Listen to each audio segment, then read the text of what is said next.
Hey guys, I'm Angeline from Peer Business Consulting, and this is Ask Me on Monday. So this week I wanted to do something a little bit different from previous videos, and instead of answering a question from a business owner, I wanted to talk to you guys about a personal challenge that I've recently been facing, and sort of talk to you about, I guess, my realizations and lessons that I've learnt from this challenge and how I'm dealing with it and handling it going forward.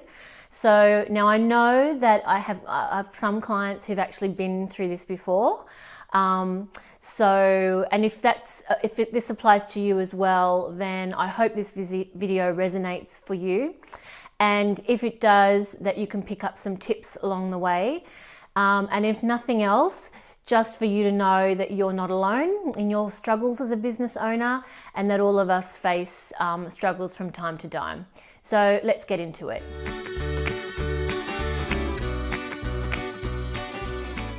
So for those of you who know me well, you'll probably have noticed that I've been fairly stressed lately. I've had a fair bit on. I've got, a bunch of clients that I'm trying to manage. I've got a bunch of new products that I'm launching, as well as the normal commitments that most of us have, including family, friends, health and fitness, sleep, all those things.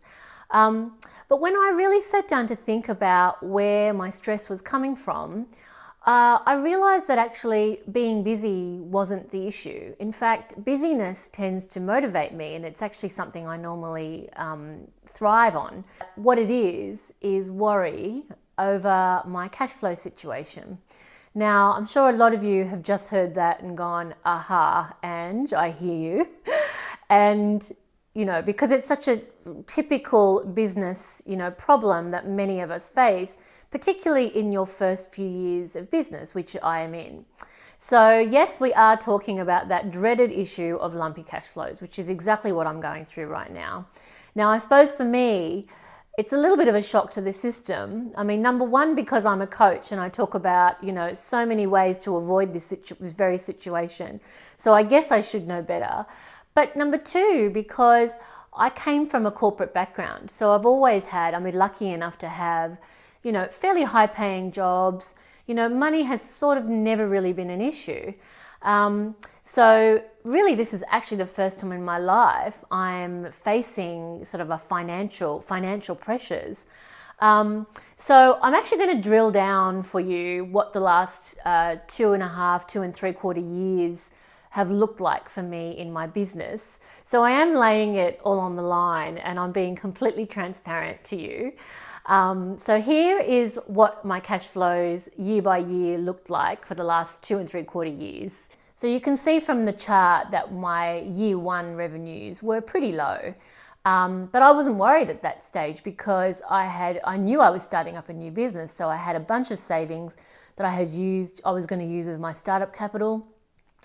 And, I didn't have an expectation that I'd be earning much in the first year, simply because no business ever does, really. So that was the first year. Now, the second year, I had a bumper year. You can see I'm almost 150K in revenue, sales revenue. And, that was a fantastic year. My name was getting out there. I had a lot of, a massive increase in new clients. I had a few clients that were giving me a lot of repeat business, which was fantastic. I had a lot of activity happening. I was writing blogs, I was networking. Great year. And then year 3 came along. So basically I began the year with a family holiday, and the holiday was fairly challenging for various reasons. And I guess as a result of that, I came back and I went into a little bit of a depression, and, nothing I could really do could snap me out of that feeling of depression. So I'd lost motivation to do much work with the business. I wasn't really networking much. The clients that I'd been servicing, they had a little bit of a low period as well, but generally I wasn't really looking for the work. So as a result, sort of the first half of 2016-17 wasn't great. Didn't look good for me revenue-wise. So then 2017 calendar year began, and I was lucky enough to have another holiday, this time in Mexico. And this was a happy holiday. I had a wonderful time. And I got back with a new lease of life. The depression had seemed to pass. And I was really excited to finish 2017 financial year with a bang. So, however, this was kind of a case of the external market kind of having an adverse effect on my business. And what happened was my two biggest clients that I had relied on for work were having a fairly slow year themselves. So as a result of this over-reliance, I guess I was, in a pretty bad predicament.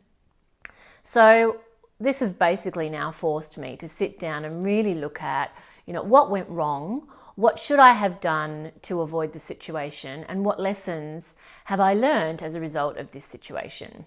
I worked out that there are two main reasons why this has all happened. Number one is that I've almost depleted my savings buffer. And number two is that I'm relying at the moment, or I have been relying on one or two clients for almost 90% of my revenues. So how to fix this going forward and prevent it from happening again? So the first thing is to make hay while the sun shines. Now I know that's a cliche, but what I mean by it is this idea of a savings buffer. So I advocate this to all startups that I advise, that you need to have access to funds in case of economic or financial downturn. Now this basically means some savings or some borrowings, or maybe even friends and relatives that you can draw money from if need be. Now, it should be available fairly quickly when and if you need it, and it should be for a fairly lengthy period of time. Now, I had this, but because I was basically, not earning enough income for almost 9 months, I guess what had happened is the buffer wasn't enough to sustain me over this whole period. So where I've made my mistake in this last year has been that, number one, I probably got a little bit too cocky in year two and didn't put aside enough savings in that year when I was having, a good year. And number two, the second thing was that I didn't, envisage that I would have 9 months of hardship. So, this was probably a lot longer than I expected. So probably what I'd say there is, assume the worst and make sure that you have a few options in regards to funds that you can draw on. The second way to prevent this from happening again is to ensure that you have diversified your income sources. So in my case, I've been relying on one or two clients for most of my income. Now, there's actually 3 ways you can diversify income. One is to diversify your clients. So that means have, a number of clients on which you can rely for income, not just one or two like I was. Then the second way is to diversify your products and services. So what that means is to have a range of different types of products and different types of services, that if one particular product or service isn't selling at a particular time due to whatever factors, you can rely on the others to still bring in income for you. And the third way to diversify is to have across a variety of both active and passive income sources.